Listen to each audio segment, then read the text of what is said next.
اور اصحاب کہف اللہ نے فرمایا کچھ لوگ کہتے ہیں 5 تھے 6 تھے اور کچھ کہتے ہیں 7 تھے 8واں ان کا کتا ہے. اے محبوب آپ فرما دیں ان کی صحیح تعداد اللہ ہی کو معلوم ہے. 7 لوگ تھے نوجوان. اور ذوالقرنین ان کے بارے میں پھر میں بتاؤں گا. اصحاب کہف کے بارے میں مختصر سی بات بتا دیتا ہوں. ایک بادشاہ تھا دقیانوس. وہ بادشاہ مرتد اس طرح کہ وہ آخرت کا بھی انکار کر رہا تھا اور وہ اپنا ایک الگ دھرم چلا رہا تھا. عیسیٰ علیہ السلام کا دین پرانا ہو گیا, یعنی عیسیٰ علیہ السلام کے دین میں ہی یہ چیزیں ہو رہی تھی. تو وہ اس زمانے میں سب لوگ بت پرستی میں اور خدا کے انکار میں مبتلا تھے. تو 6-7 لوگ ایسے تھے جو بادشاہ کے سپاہیوں میں تھے یا وزیروں میں تھے یا الگ الگ تھے. یہ لوگ پوشیدہ طور پر اللہ ہی کی ذات پر یقین رکھتے تھے, ایمان رکھتے تھے, لیکن یہ ظاہر نہیں کر رہے تھے کہ ان کے بادشاہ مار ڈالے گا. لیکن کب تک اس طرح چھپ کر کے رہیں. تو یہ 7 لوگ یا 8 لوگ جتنی ان کی تعداد تھی, ایک جگہ یہ لوگ مل لیا اور کہا کہ ہم یہ شہر چھوڑ کر بادشاہ کی سلطنت سے دور چلے جاتے ہیں تاکہ ہمیں ہمارے دین پر آسانی سے عمل کا موقع ملے. وہ سب بادشاہ کو چھوڑ کر کے اچانک ایک دن رات کو طے کر کے نکلے. راستے میں ایک کتا ان کے ساتھ ہو گیا.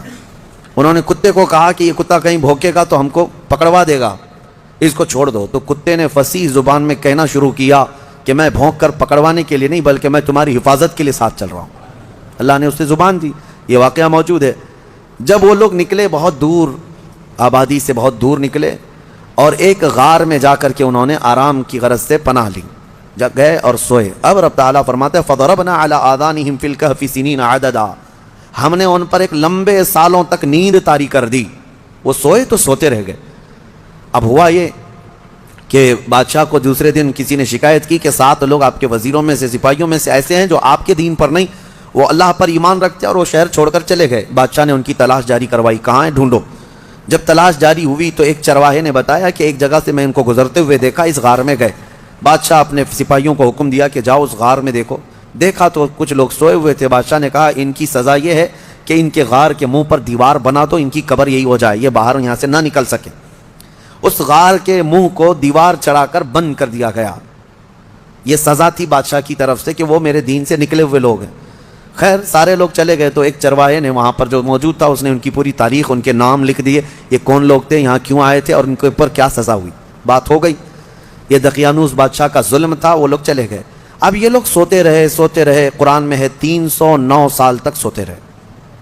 309 سال. اصل میں یہ 300 سال ہی ہیں, لیکن یہ جو سورج کے سال ہیں جن کو شمسی سال کہتے ہیں, جنوری, فیبروری, مارچ, اپریل, یہ شمسی سال ہیں, یہ سورج سے چلتے ہیں. اور قمری مہینے جو ہیں چاند سے چلتے ہیں, جو محرم, صفر, ربیع الاول, ربیع الاخر. اس میں اور اس میں فرق کیا ہوتا ہے معلوم ہے؟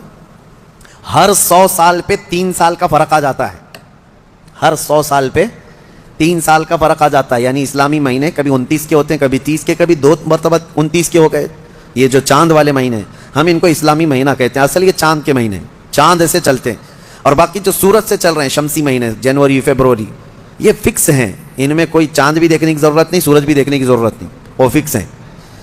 تو ان سالوں کے اعتبار سے جو شمسی سال اگر 100 سال ہو گئے تو قمری جو ہے نا 103 سال ہو جائیں گے. اس طرح 300 سال شمسی وہ اصحاب کہف سوتے رہے, لیکن قمری مہینوں کے اعتبار سے 309 سال ہو گئے, 9 سال ایکسٹرا. تو 309 سال کے بعد اللہ تعالیٰ نے دوبارہ کیسے ان کو اٹھایا. اب روایت میں یہ ہے کہ ایک بادشاہ آیا بیدروس. وہ اچھا بادشاہ تھا, منصف تھا, عادل تھا, ایمان والا تھا. اس نے اپنی قوم کو ہدایت دینے کی بہت کوشش کی, سمجھا رہا تھا کہ آخرت پر ایمان لاؤ.